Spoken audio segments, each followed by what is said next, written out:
Fighting between Sudan's military and the Rapid Support Forces continued Friday, hours into the latest ceasefire, eyewitnesses in the country said.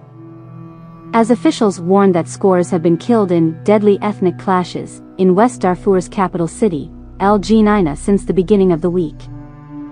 The situation across Sudan has deteriorated, with shortages of vital water and food supplies, and reports of widespread looting, with hospitals being targeted.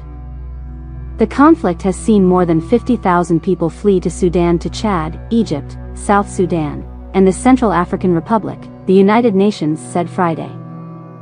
Sudan's armed forces, led by Abdel Fattah al-Burhan, and the paramilitary group, led by Mohamed Hamdan Dagalo, agreed Thursday to extend an ongoing ceasefire for 72 hours.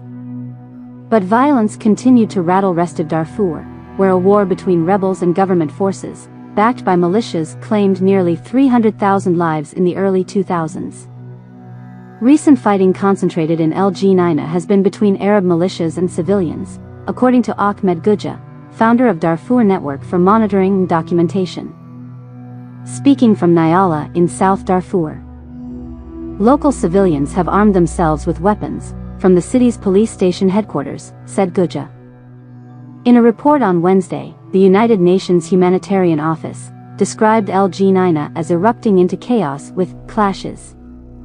Looting and burning of houses reported in the city's south, and civilians reportedly killed and displaced by the violence.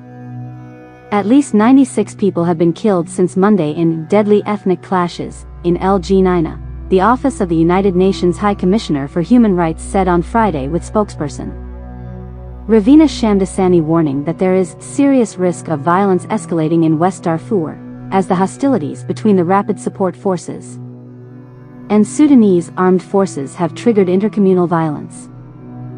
The death toll might be much higher, Shamdasani said, given the difficulty of gathering information at this time.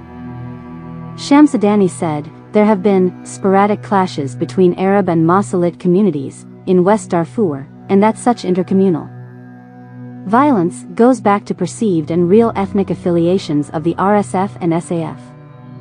The current environment in Sudan creates a situation that's ripe for further violence and opportunistic criminal violence, as well as for these long-standing ethnic tensions to come to the fore, Shamsadani added. In Sudanese capital Khartoum, eyewitnesses said that hours into the latest ceasefire on Friday, fighting between the armed forces and RSF could be heard, with an exchange of heavy fire close to the presidential palace in the center of the city.